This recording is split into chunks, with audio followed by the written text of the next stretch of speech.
سبحان الذي اسرا بعبده ليلا من المسجد الحرام الى المسجد الاقصى الذي باركنا حوله لنريه من آیاتنا انه هو السمیع البصیر۔ اللہ پاک فرما رہے ہیں کہ پاک ہے وہ ذات جو اپنے بندے کو راتوں رات مسجد حرام سے مسجد اقصی پہنچایا۔ الذی بارکنا حولہ، جس کے ارد گرد اللہ نے برکتیں رکھی ہیں، لنریہ من آیاتنا، تاکہ ہم دکھائیں آپ صلی اللہ علیہ وسلم کو اپنی نشانیاں۔ انہ هو السمیع البصیر، بے شک وہ سننے والا اور دیکھنے والا ہے۔ اس میں آپ صلی اللہ علیہ وسلم کا معراج پر جانا یہ خلاف عقل ہے۔ ہماری جو اللہ نے ہمیں جو عقل دی ہے، ہماری جو عقل ہے، ہماری جو سوچ ہے، یہ اس کے خلاف ہے۔ اصل میں یہ معجزہ ہے۔ معجزہ کہتے ہی اسی کو ہیں جو خلاف عقل ہو، معجزہ کہتے ہی اسے ہیں جو خلاف عادت ہو، جس کو انسان کی عقل تسلیم نہ کرے۔ جتنی اللہ نے عقل انسان کو دی ہے، اس عقل میں یہ چیز نہ آئے کہ کوئی کیسے رات کے چند لمحوں میں مسجد حرام سے مسجد اقصی اور پھر مسجد اقصی سے ساتوں آسمانوں تک سدرۃ المنتہا، سدرۃ المنتہا سے واپس مسجد اقصی اور مسجد اقصی سے دوبارہ بیت اللہ یعنی مکۃ المکرمہ مسجد حرام میں آ جائے۔ یعنی کہ چند لمحوں میں اگر کوئی اتنا طویل سفر کرتا ہے تو ہماری عقل جو انسانی عقل ہے یہ کہتی ہے کہ یہ ناممکن ہے۔ آپ صلی اللہ علیہ وسلم اپنے بستر پر تشریف فرما تھے، آرام فرما رہے تھے کہ اتنے میں جبرائیل امین آئے، آپ صلی اللہ علیہ وسلم کو جگایا۔ ایک سواری اللہ تعالیٰ نے بھیجی جس پر آپ صلی اللہ علیہ وسلم کو سوار کیا۔ سب سے پہلے آپ صلی اللہ علیہ وسلم کو حتیم لے جایا گیا۔ وہاں پر آپ صلی اللہ علیہ وسلم کا قلب اطہر، آپ کا دل مبارک نکالا گیا، آپ کا سینہ چاک کیا گیا، شق صدر ہوا۔ اور آپ صلی اللہ علیہ وسلم کا شق صدر کرنے کے بعد آپ کا دل نکالا گیا، اس کو صاف کیا گیا آب زمزم سے اور نور سے، اس کو صاف کر کے اس میں نور بھر کے دوبارہ دل اپنی جگہ پر رکھ دیا گیا۔ چنانچہ اس کے بعد آپ صلی اللہ علیہ وسلم کو طور سینہ پر لے جایا گیا، حتیم سے بیت اللہ سے آپ کو طور سینہ پر لے جایا گیا۔ وہاں پر آپ صلی اللہ علیہ وسلم نے 2 رکعت نماز ادا فرمائی۔ اس کے بعد پھر آپ کو مسجد اقصی لے جایا گیا۔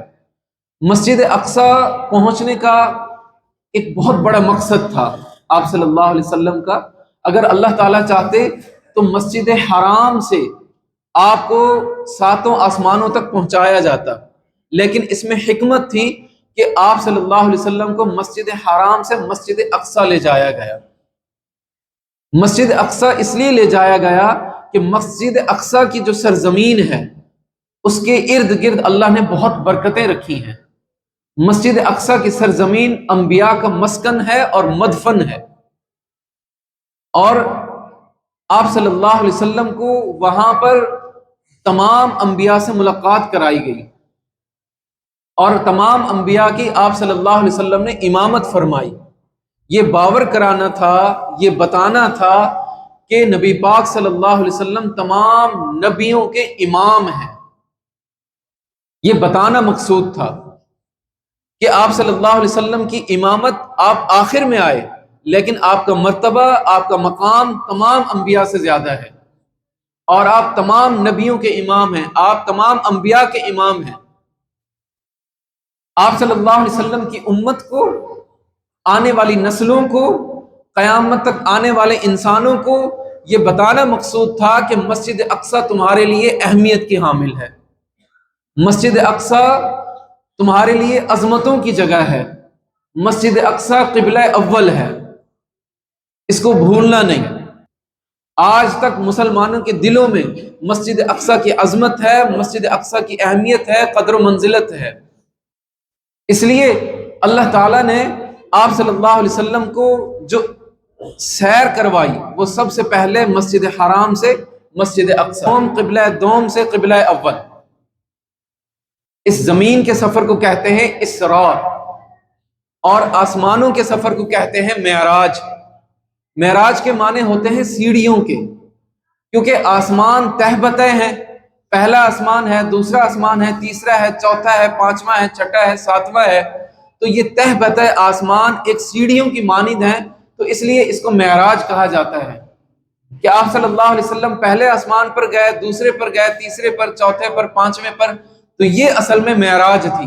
ان تمام مقامات پر انبیاء علیہ الصلوۃ والسلام سے ملاقات ہوئی اور سلام پیش کیے گئے، اور اس کے بعد آپ صلی اللہ علیہ وسلم کو سدرۃ المنتہا تک پہنچایا گیا۔ سدرۃ المنتہا سے آگے حضرت جبرائیل امین نے کہا کہ یا رسول اللہ صلی اللہ علیہ وسلم، اس سے آگے میں بھی نہیں جا سکتا، اس سے آگے جانے کی مجھ میں سکت نہیں ہے، مجھ میں طاقت نہیں ہے، یا مجھے اجازت نہیں ہے۔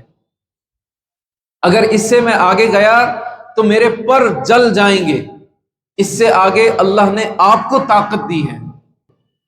یہ وہ منصب تھا، یہ وہ مرتبہ تھا، یہ وہ مقام تھا کہ تمام نبیوں میں سے صرف آپ صلی اللہ علیہ وسلم کو یہ مرتبہ حاصل ہوا۔